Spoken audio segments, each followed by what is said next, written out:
I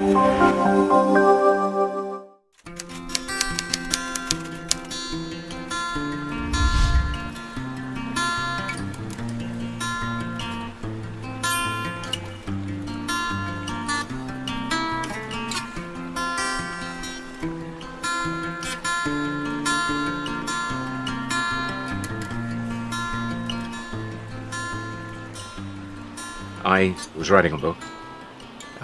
Took me 10 years, a lot of research, and got to the point where I wanted to publish. So at that point, I faced the enormous difficulty that people have in getting the attention of traditional publishers. We know from the industry that they turn down, or they don't even have time to read, most of the books that come in. I was talking about this to George, and I said, trying to get an agent is hell. Trying to get a book published is hell. But the interesting part is the self-publishing area that's growing. The whole industry was transforming the way that printing happens and the way that even bookstores buy stock. It's the same way. It's all immediate. Whereas before it was all a big bang, taking on an author, buying 2 years worth of stock, see how it goes, and mostly goes out of print.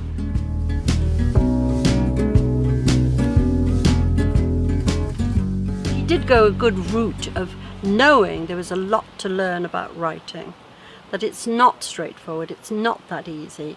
You can write a nice essay in school, but you never become a writer or an author. So he did it. And so when he published it, he was very excited to hold in his hand a book he'd worked on for 10 years. It was his.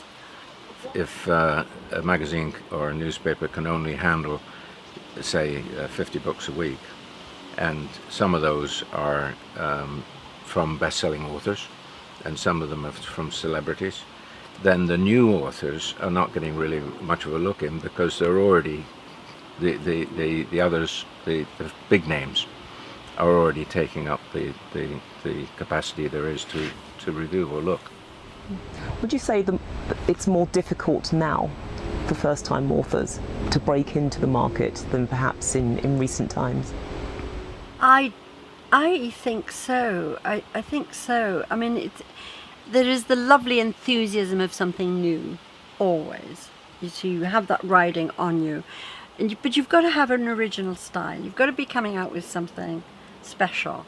There is a trend at the moment where it's all about the angst of your youth, the angst of your childhood. So when you look at the bestseller list, you've got the predictable things. I was beaten by my father. I was tossed around by my mother. I had this happen, that happened. There's a great need for those books, a very special need, because people feel they want to understand what happened to other people. So we have a problem in some of the books we have, because what we're dealing with is another space, the wonderful imagination of these people. It's not angst, it's not pain. There's a big market in pain. We need a couple of pain books.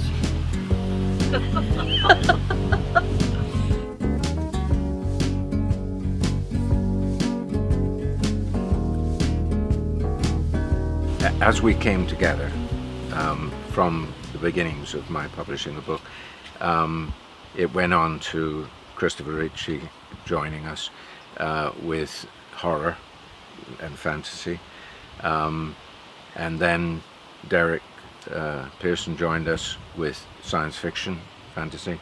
My first book was in the science fiction genre, although hard science. But it's been in that genre.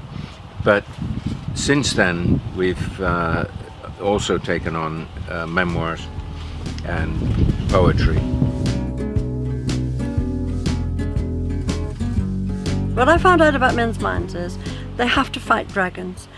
They want the fantasy. They want this deathly possibility of a terrible world where they can fight away. So if you say to a man, what kind of book would you like to write? He wants to write horror or sci-fi.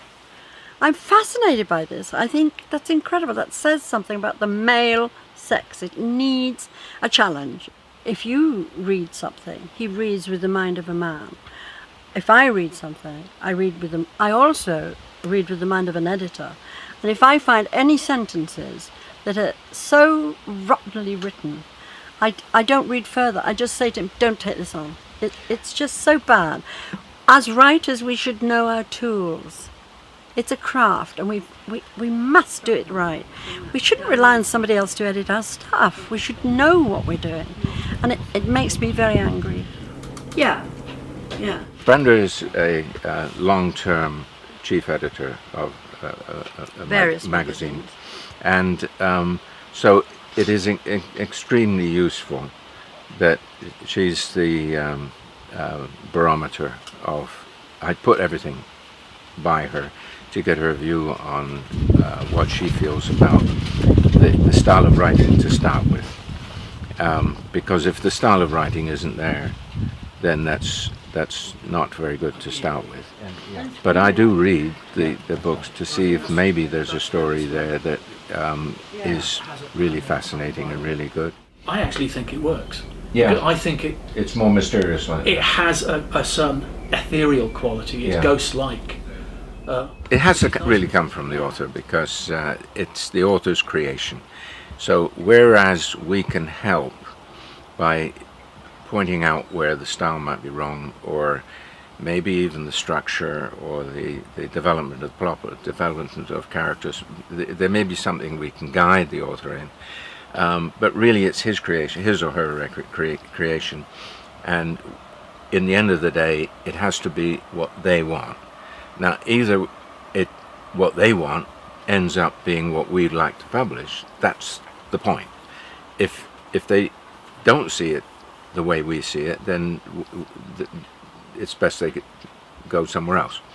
I read the first 3 pages, roughly. By the 3rd page, I know if people can write or not, and whether they interest me, whether they've got me. And I then don't need to look at that book. I don't want to know the plot. I don't want to go any further. If they can't write, I'm absolutely awful, actually. I'm quite irascible. She's very condemning. I'm very condemning. But the thing is that... That's because I can't write myself. No, that's not true.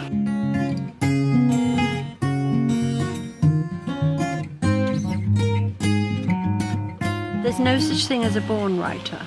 Yes. There are people with born feelings. Yeah. And if they can express those, that's fabulous.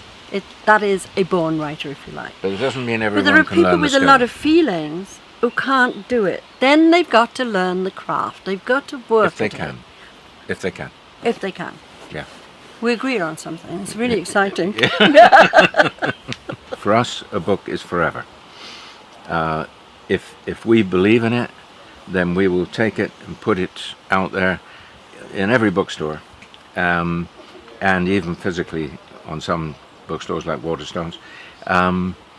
But then it begins to grow and have a life that grows forever. And that to us has a lot more meaning than something having a short life. What I love about this is people's minds. Something wonderful is going on in people's minds. The hardest thing in life, we all know, is understanding what somebody's thinking. When you get a book, they're giving you what you're thinking, and it's wonderful.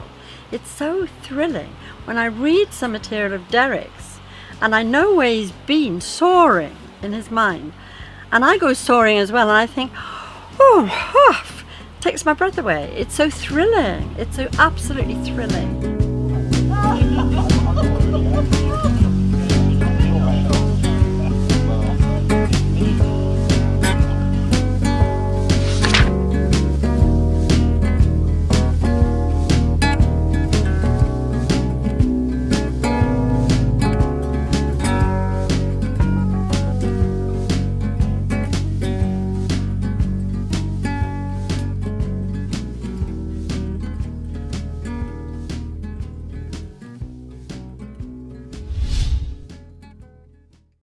Thank you.